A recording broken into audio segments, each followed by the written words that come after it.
ಈಗ ಇಂದಿನ ಪತ್ರಿಕೆಗಳ ಇಣುಕು ನೋಟ. ಎಲ್ಲ ಕಾರ್ಯದಲ್ಲೂ ರಾಷ್ಟ್ರವೇ ಮೊದಲು, ನಿಸ್ವಾರ್ಥ ಸೇವೆ, ಶಿಸ್ತು, ಆರ್ಎಸ್ಎಸ್ನ ಶಕ್ತಿ ಪ್ರಧಾನಿ. ಮಹಾಪೂರ, ಸಮರೋಪಾದಿ ಪರಿಹಾರ, ಡಿಸಿ ಸಿಇಒಗಳಿಗೆ ಸಿದ್ದರಾಮಯ್ಯ ಸೂಚನೆ. ನಾಳೆ 4 ಜಿಲ್ಲೆಗಳಿಗೆ ಸಿಎಂ ಭೇಟಿ. ಪ್ರವಾಹ ಕಲ್ಯಾಣ ಕರ್ನಾಟಕ ತತ್ತರ. ಕಲಬುರಗಿ, ಬೀದರ್, ಯಾದಗಿರಿ ಜಿಲ್ಲೆಗಳಲ್ಲಿ ಸಂಕಷ್ಟ. 117 ಗ್ರಾಮಗಳಲ್ಲಿ ಒಟ್ಟು 8,014 ಜನರ ಸ್ಥಳಾಂತರ.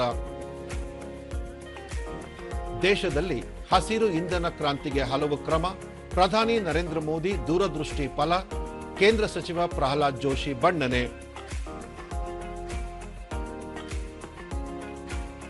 ಏಷ್ಯಾ ಕಪ್ ಕ್ರಿಕೆಟ್, ಭಾರತಕ್ಕೆ ಸಿಂಧೂರ ತಿಲಕ. 4 ದಶಕಗಳ ನಂತರದ ಫೈನಲ್ ಮುಖಾಮುಖಿಯಲ್ಲಿ ಮಣ್ಣು ಮುಕ್ಕಿದ ಪಾಕ್. ಸತತ 8 ಪಂದ್ಯಗಳಲ್ಲಿ ಪಾಕ್ ವಿರುದ್ಧ ಜಯ. ಇವು ಇಂದಿನ ಪತ್ರಿಕೆಗಳ ಪ್ರಮುಖ ಸುದ್ದಿ. ಉಳಿದಂತೆ ಆರ್ಎಸ್ಎಸ್ಗೆ 100ರ ಸಂಭ್ರಮ, ಮಾಸದ ಮಾಧುರ್ಯ ಕಾರ್ಯಕ್ರಮ. ಮೈಸೂರು ದಸರಾ 7 ದಿನಕ್ಕೆ 4.5 ಲಕ್ಷ ಮಂದಿ ಭೇಟಿ. ದಸರೆ ವೀಕ್ಷಣೆಗೆ ಜನಸಾಗರ. ಇನ್ನು 4 ದಿನದಲ್ಲಿ ದುಪ್ಪಟ್ಟು ಜನರ ನಿರೀಕ್ಷೆ. ಹೆಚ್ಚಿದ ಆರ್ಥಿಕ ವಹಿವಾಟು.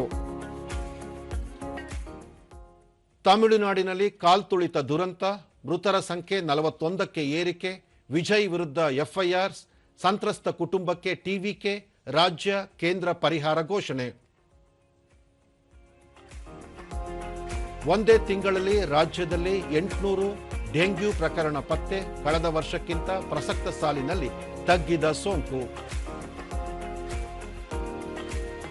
ಮಿಥುನ್ ಬಿಸಿಸಿಐ ನೂತನ ಅಧ್ಯಕ್ಷ. ಮುಂಬೈಯಲ್ಲಿ ಭಾನುವಾರ ನಡೆದ ವಾರ್ಷಿಕ ಸಭೆಯಲ್ಲಿ ಆಯ್ಕೆ.